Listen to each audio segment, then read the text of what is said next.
오늘은 창세기 35장을 같이 읽도록 하겠습니다. 창세기 35장은 이제 야곱 이야기의 마지막을 다룬다고 할 수 있습니다. 왜냐하면 36장에서 족보가 나오기 때문에 이 족보가 텔레도트였잖아요. 톨레도트. 그러니까 이게 새로운 이야기의 시작이기 때문에 야곱의 이야기의 마지막이 되고 이어서는 이제 요셉의 이야기로 그렇게 이어지게 됩니다.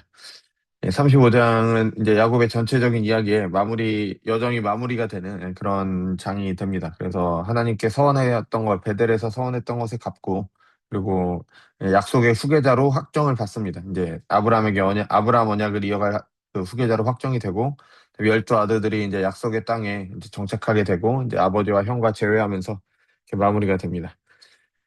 하나님이 야곱에게 이르되 일어나 베델로 올라가서 거기에 거주하며 내가 내 형의 낯을 피하여 도망하던 때에 내가 나타났던 하나님께 거기서 제단을 쌓아라. 그러니까 여기는 베델로 올라가라는 거는 이제 그냥 성경에서 가끔 올라가다 내려와라 이런 표현이 있는데 실제로 지형적으로 올라가는 그런 의미도 있어요. 근데 그 올라가고 내려간다라는 표현을 할 때 약간 영적으로도 올라가고 내려가는 그런 의미도 같이 포함된 경우가 있습니다. 그래서 그런 걸 잘 보시면 좋고요. 그리고 이거는 어, 야곱이 라반에게로 도망갈 때 베델에서 하나님을 만나고 거기에서 이제 하나님께 서원했던 게 있었죠. 뭐 하나님께서 나를 뭐 지키시면은 내가 이곳에 와서 하나님께 제단을 쌓겠습니다. 그래서 그것을 이루셨으니까 이제 그 서원을 지켜라 이 말씀을 하신 겁니다. 야곱이 자기 집안 사람과 자기와 함께한 모든 자들에게 이르되 너희 중에 있는 이방 신상을 버리고 그러니까 이방 신상들이 있었어요. 그러니까 야곱은 하나님을 섬긴다고 했지만 실제로 그 가족 중에 이방 신상이 있었다는 거는 야곱의 그 영적인 그런 그 지도력이 그렇게 큰 영향을 미치지 못했던 거죠. 그 나반 지역에서 섬기던 우상들은 이제 가족들이 계속 섬기고 있었다는 것만으로도 이제 알 수가 있습니다. 예, 자신을 정결하게 하고 너희 의복을 바꾸어 입으라. 그러니까 이거는 하나님 앞에 회개하라는 거죠. 의복을 바꾸어 입어라. 그래서 정결하게 하고 다 버리고 다 하나님께 회개하려면은 이전 삶을 버리는 그런 모습이 있어야 되죠. 우리가 일어나 베델로 올라가자. 내 환난 날에 내게 응답하시며 내가 가는 길에서 나와 함께 하신 하나님께 내가 거기서 제단을 쌓으려 하노라 하매 그들이 자기 손에 있는 모든 이방 신상들과 자기 귀에 있는 귀고리들, 그러니까 이방 신상, 이 귀고리들도 우상 숭배 때 사용하는 겁니다. 그래서 야곱에게 주는지라 그러니까 야곱에게 줬죠. 그러니까 야곱의 영적 지도력이 회복이 되는 겁니다. 야곱이 그것들을 세겜 근처 상수리 나무 아래 묻고 이거는 그 아브라함이 그 제단을 쌓았던 상수리 나무인 것 같습니다. 그죠? 그들이 떠났으나 하나님이 그 사면 골로 크게 두려워하게 하셨으므로 그러니까 떠났는데 두려워하게 하셨다. 이게 필요했던 이유가 이전에 이제 그 세겜 사람들을 죽인 일이 있었잖아요. 그러니까 하몰 그 아들인 세겜 사건을 통해서 그 사람들을 다 죽였던 일이 있기 때문에 하나님께서 보호하셔야 되는 그런 일이 있었죠. 야곱과 그와 함께한 모든 사람이 가나안 땅 루스고 베델에 이르고 그가 거기서 하늘 제단을 쌓고 그곳에 엘 베델 하나님의 뭐 엘은 하나님이죠. 그 베델은 하나님의 집 그죠. 이라 불렀으니 이는 그의 형이 낯을 피할 때에 하나님이 거기서 그에게 나타나셨음이라. 리브가의 유모 드보라가 죽음에 보통은 여자 족장에 죽음이 나와야 되잖아요. 그러니까 리브가가 죽음이 안 나오죠. 리브가는 이미 죽었던 거죠. 그러면은 사라도 죽음이 언급됐는데 리브가도 언급이 안 되고 있죠. 그 라헬도 죽음이 언급이 됩니다. 근데 리브가는 안 됐다는 거는 어쩌면은 그 남편을 속이는 그런 일이 있었기 때문에 도리어 이 신실한 리브가의 유모의 죽음이 그 여족장의 죽음을 대신하고 있지 않나 예, 그렇게 봐집니다. 야곱이 바단 아람에서 돌아오며 하나님이 다시 야곱에게 나타나사 그에게 복을 주시고 이 바단 아람은 그 라반의 지역을 말합니다. 하나님이 그에게 이르시되 내 이름이 야곱이지만 내 이름을 다시 야곱이라 부르지 않겠고 이스라엘이 내 이름이 되리라. 그래서 다시 한번 이 이름을 확증을 받죠. 그 야복 강가에서 받았던 그 이름이 받았는데 그래서 살았는데 와서 제대로 그 이름답게 행하지 못했던 거죠. 그러니까 다시 한번 베델에서 제단을 쌓을 때 그 디나와의 일이 있었고 여러 가지 일들을 통해서 다시 베델에서 제단을 쌓을 때 다시 그에게 이름을 주십니다. 그가 그의 이름을 이스라엘이라 부르고 하나님이 그에게 이르되 나는 전능한 하나님이라 생육하며 번성하라. 이거는 아담 언약과 이 노아 언약을 떠오르게 하죠. 한 백성과 백성들의 총회가 내게서 나오고 왕들이 내 허리에서 나오리라. 이거는 아브라함 언약을 떠오르게 합니다. 내가 아브라함과 이삭에게 준 땅을 내게 주고 그러니까 내가 내 후손에게도 그 땅을 주리라. 이건 아브라함의 언약을 직접 언급하고 있죠. 그러니까 아브라함의 언약을 이제 너를 통해서 이루시겠다 하시는 말씀입니다. 하나님이 그와 말씀하시던 곳에서 그를 떠나 올라가시는지라. 이건 마치 베델에서 사닥다리를 타고 오르락 내리락 하는 그 장면이 떠오르죠. 야곱이 하나님이 자기와 말씀하시던 곳에 기둥 곧 돌기둥을 세우고 그 위에 전제물을 붓고 또 그 위에 기름을 붓고 하나님이 자기와 말씀하시던 곳의 이름을 베델이라 불렀더라. 그들이 베델에서 길을 떠나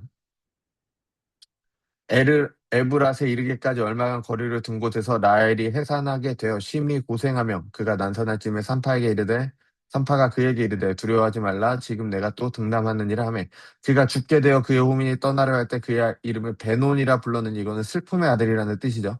그의 아버지는 그러니까 야곱은 그의 이름을 베냐민 이거는 오른손의 아들이라는 뜻입니다. 그러니까 라헬은 죽었기 때문에 슬픔의 아들이라는 이름을 불렀고 그리고 이 베냐민이라는 이름은 이제 야곱은 아들을 베냐민 오른손의 아들 그렇게 불렀습니다. 근데 이 라헬이 죽는 장면은 이게 라헬이 베냐민을 잡다가 죽는 장면은 성경에서 이스라엘이 당할 고난에 대해서 이제 많이 얘기를 합니다. 예레미야 31장 15절에 보면은 여호와께서 이와 같이 말씀하시니라 라마에서 슬퍼하며 통곡하는 소리가 들리니 라헬이 그 자식 때문에 애곡하는 것이라 그가 자식이 없어져서 위로받기를 거절하는도라. 여호와께서 이와 같이 말씀하시니라 내 울음소리와 내 눈물을 멈추어라 내일이 삭슬 받을 것인즉 그들이 그의 대적의 땅에서 돌아오리라 여호와의 말씀이니라 너와의 장래에 소망이 있을 것이라 너의 자녀가 자기들의 지경으로 돌아오리라 여호와의 말씀이니라. 그래서 이스라엘에게 있을 그것이 말씀하시는 거고요. 그리고 이거는 궁극적으로 예수님의 시대에 그 예수님 또래 아이들이 다 죽이는 그 헤롯이 그 일을 하잖아요. 그래서 이 마태는 이것을 인용해서 이 일이 성취되었다라고 그렇게 이야기를 합니다. 또 우리가 늘 말씀드리지만 그 구약의 예언은 항상 단계로 이렇게 일어나죠. 그러니까 부분적으로 이때 일어나다가 예수님을 통해서 온전히 일어나게 되는 거죠. 그래서 그런 식으로 받아들이면 되실 것 같습니다. 예, 그래서 라헬의 죽음은 이제 장차 있을 이스라엘의 비극의 이제 전조라 그렇게 보시면 됩니다. 라헬의 죽음에 에브라 곧 베들레헴 길에 장사되었고 야곱이 라헬의 묘에 비를 세웠더니 지금까지 라헬의 묘비라 일컬었더라.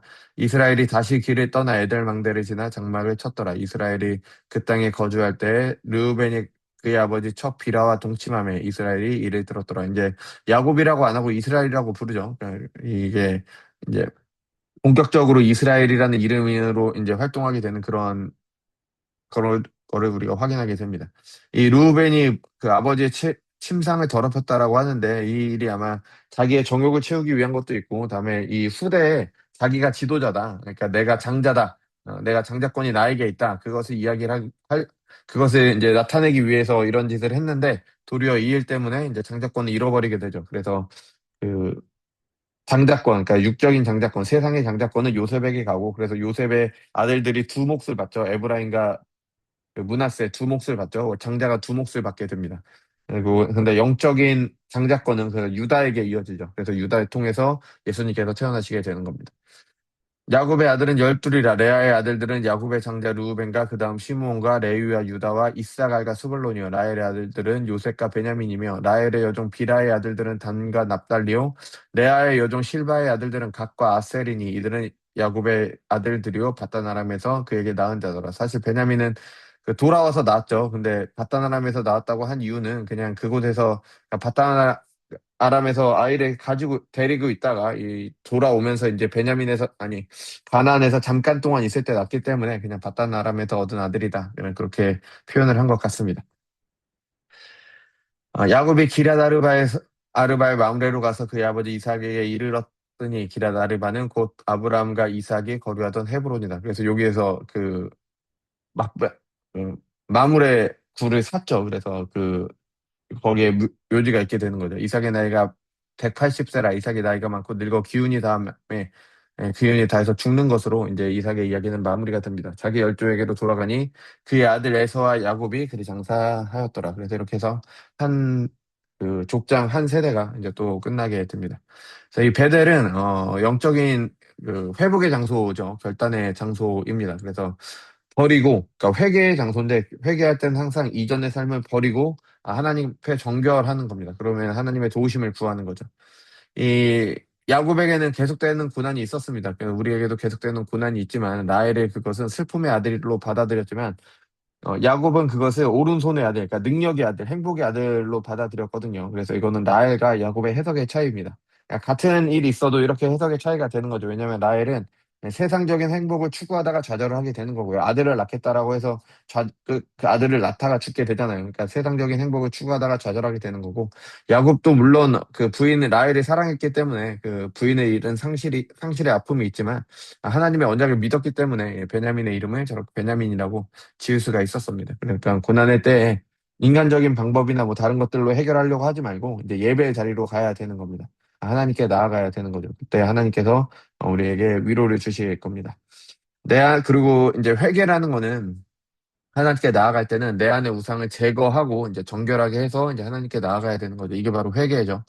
예, 그리고 그렇게 하나님께 나아가야 되고요. 그리고 우리의 인생은 그 나엘처럼 나그네 길이라는 걸 잊지 말고, 그래서 세상에서 열심히 살아야 됩니다. 왜 열심히 살아야 되냐? 하나님의 영광을 위해서 열심히 살아야 됩니다. 하나님께서 우리를 통해서 이루고자 하시는 소명을 이루기 위해서 열심히 살아야 되지만, 그래도 세상에 집착하는 건 아닙니다. 우리는 우리의 시민권은 하나님 나라에 있기 때문에 영원한 본향을 바라보면서 살아가야 되는 거죠.